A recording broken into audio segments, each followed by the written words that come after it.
Bella a tutti ragazzi, benvenuti a un nuovo video del Mercato. Ma napoletano, come state? Spero tutto bene. In questo video, che sarà un poco frettoloso perché devo andare a scuola, ma vabbè, andremo a parlare del Mercato, uscirà poco più tardi delle 8, ma vabbè. Allora, il Venezia, partiamo subito, il Venezia ha raggiunto l'accordo con Giuseppe Ambrosino, però c'è un però.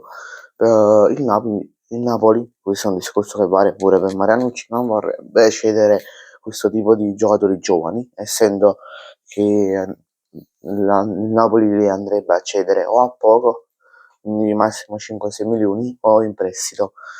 Questo, visto che il Napoli al mercato è saldo zero, cioè che devi comprare solo alla stessa cifra di quanto vendi, il Napoli non può permettersi questi piccoli investimenti, magari farli a fine mercato, dove nell'ultima settimana di mercato, dove magari devi arrivare a un giocare venduto, che ne so, Olanga a 25 milioni, devi raggiungere i 30-32 milioni di euro per acquistare un giocatore, e puoi dire di vendere Ambrosina a 6 milioni di euro, eppure Marianucci a 3-4 milioni, oppure Vergara a 3-4-5 milioni di euro. Ma vabbè.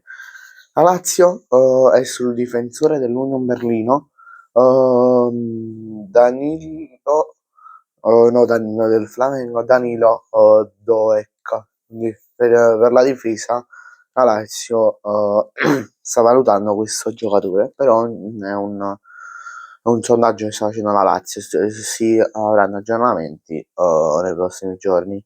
Lecce, Lecce che ieri ha perso, stasera arriverà insieme al posto partito del Milan, anche quello dell'Inter. Lecce che vuole Walid che dirà.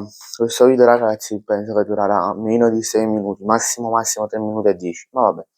Roma, pur nonostante i vari acquisti per il reparto dell'attacco, vuole anche, cioè, come vi posso spiegare in parole semplici, tu ripensare all'acquisto, un prestito con diritto, dove avete il diritto legato a varie cose, prestito di Joshua Zirkzee. Ovviamente è una trattativa che tra virgolette si deve rifare, e quindi si deve ricominciare quasi da zero, diciamo dal 5% si deve incominciare. Lucas Paquetá recentemente, la settimana scorsa più che altro, ha avuto contatti con il Flamengo ed ha comunicato al Flamengo che cioè ha comunicato a West Ham, squadra proprietaria del cartellino, che vuole andare al Flamengo questo inverno. Malik Fofana non avrà il trasferimento al Galatasaray, e per questo. Poi Bologna, accordo ha raggiunto con Helland, non Holland, sì, ma Helland, per 7 milioni di euro. Poi Douglas Costa può andare a Chievo quest'estate, cioè questo inverno, e poi quest'estate può andare all'Al-Ittihad in Arabia a giugno.